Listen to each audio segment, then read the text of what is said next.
you have essentially a spell book or an item that, has access to magic, you can just use it. And each magic is associated with a particular stat. So you would use that to attempt to succeed or not. Hello and welcome to Nerdarchy. For nerds, by nerds, I'm Nerdarchy Dave. And I'm Nerdarchy Ted. So today we're going to talk about a game called Index Card RPG. I got the Master Edition here. It's a pretty thick, pretty awesome book.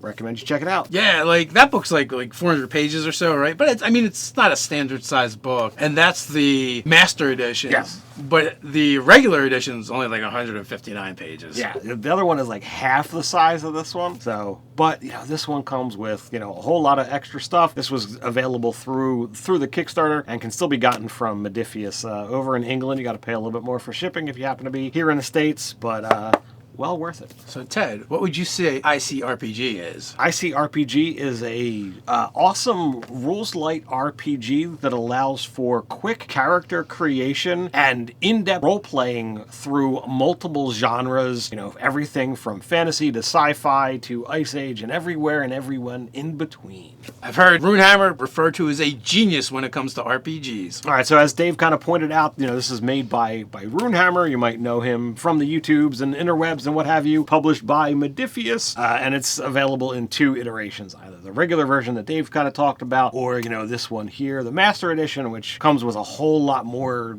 jam-packed into twice the book. Now, I haven't actually gotten a chance to play this game yet, but I do know it only uses the standard polyhedral set. Indeed, and as the name implies with, Index Card RPG, your character sheet fits on a single index card. Everything you need can be put on here, including your easy-to-remember stats. You might recognize some of these, if not all of them. Your stats are Strength, Dex, Con, Intelligence, Wisdom, and Charisma. You have a hit point, you have armor class. All of this sounds so streamlined.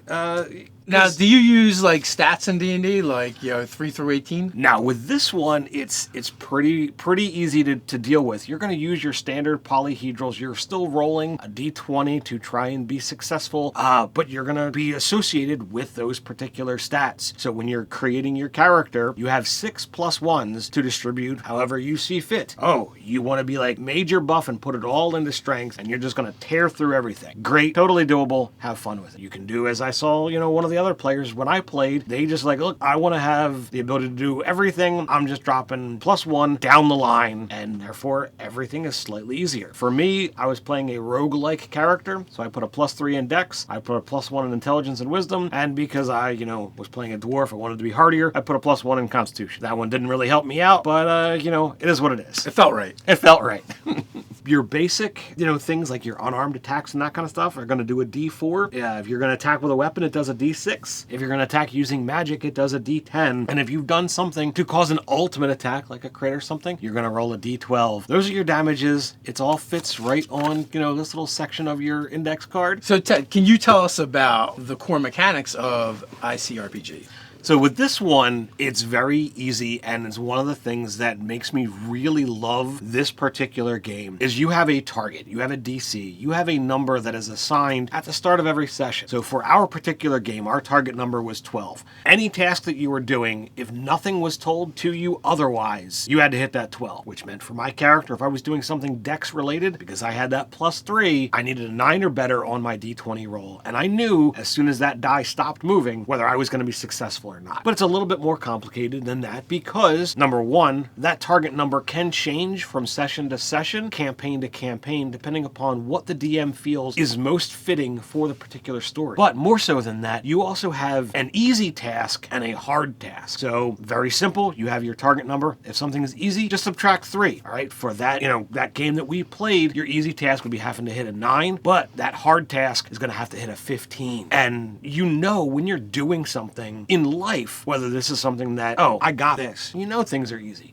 In real life, oh man, this is going to be difficult. So it does really fit well with a mechanic, and it does make knowing success or failure right away and not having to wait for DM confirmation every single time that you roll. Now, yeah, D&D has this, ever-flowing, ever-changing thing that is a beauty of its own. But for a rules-light game, for a game that you want to just be able to kind of like go through and enjoy the gameplay without having to figure out for every single roll what you have to do, and man, I felt that added a level of enjoyment that I hadn't really experienced before. Yeah, so there's a certain amount of eloquence to this, right? Because you can technically work this right into your narrative, right? Oh, you're a dwarf who happens to be a rogue. The lock you're looking at looks fairly simple to you. Mm-hmm. Okay.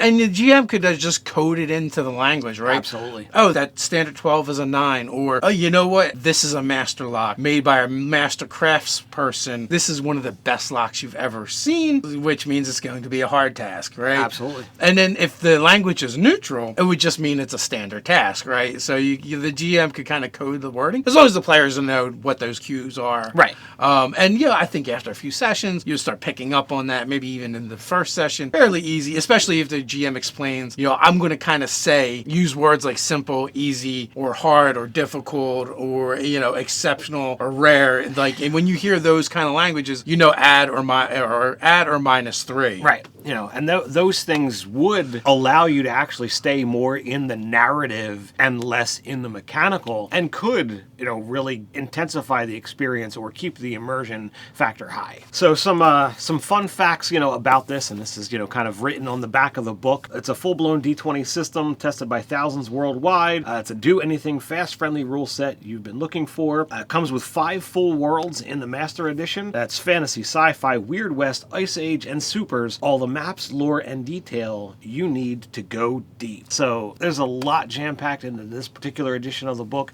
It's easily, carded into like any particular genre that you really want to be able to go with. So if you are looking for a game that is a little bit easier to swallow, requires less in the way of books and, carding things around, ICRPG or Index Card RPG certainly deserves your look. Yeah, to me, it very much seems like a game that was designed to be like, okay, you want to play D&D, but you want to spend less time, looking for rules in your book and more time just playing. I think Runehammer came up with some elegant solutions for the flow of the game to make it easier, but then he also made it where it could be a generic system that can be used for multiple genres. I'm fairly certain there is a ton of random roll charts in that book. I think even the standard one has a bunch of random roll charts in it as well. Yeah, this one has got, pages and pages of those roll charts because we know Runehammer loves his roll charts. Yeah. But beyond, spending time looking through the book, character creation is super fast, super quick. You only have a handful of things to really check out. So it's a way to get into the game and playing super quick. I've seen it firsthand. Did you see it did anyone use magic? So yes, with this particular system, and I apologize for not calling this out, it's very similar to the way, if you happen to see our Cairn video, this is a system that's very similar to that. You have essentially a spell book or an item that, has access to magic. You can just use it, and each magic is associated with a particular stat, so you would use that to attempt to succeed or not, and then you would just use the magic damage. So if you're throwing a fireball, that's what it does. So what do you think ICRPG does really well? ICRPG is another great game that is rules light, super quick to get into. So if you've got a game that you want to throw together and you're not certain what system it's going to fit into, you can check it out with this. Or, you want to take a break from your normal game and try something different. The familiarity enough with D&D, because the crossover is so close, I feel this is a great way to get somebody to try other RPGs because it's close enough to D&D but isn't. True, and maybe you can't run your normal D&D game and someone else wants to run something and you're like, well, I don't want to make it real hard for them to learn a new game. I don't want to spend hours creating characters. I know, we pull out ICRPG. It's just like D&D in a lot of ways, and then we can just start playing. And, if you're new to DMing, this is a great game to, test the waters with, because as I mentioned, with a game like D&D, armor classes and saving throws, all of these things change from monster to monster, scene to scene, whereas in a game like Index Card RPG, you got a static number unless you feel the need to make it easy or hard, and you can just, kind of run with it. So I feel that's a very, low bar for DMs who want to get in that seat but are afraid of the complexity of D&D. I think that's a wrap for our ICRPG. We'll put a link to it down in the description. You guys can go check it out. So if you have any comments about this topic or any other topic, feel free to leave them down in the description below. Let us know what you think. Share with the Nerdarchy community. While you're down there, don't forget to like, share, subscribe, do all those things that make the YouTube happy. Remember, we drop regular videos here on the channel, so come on back. So until next time, Stay nerdy.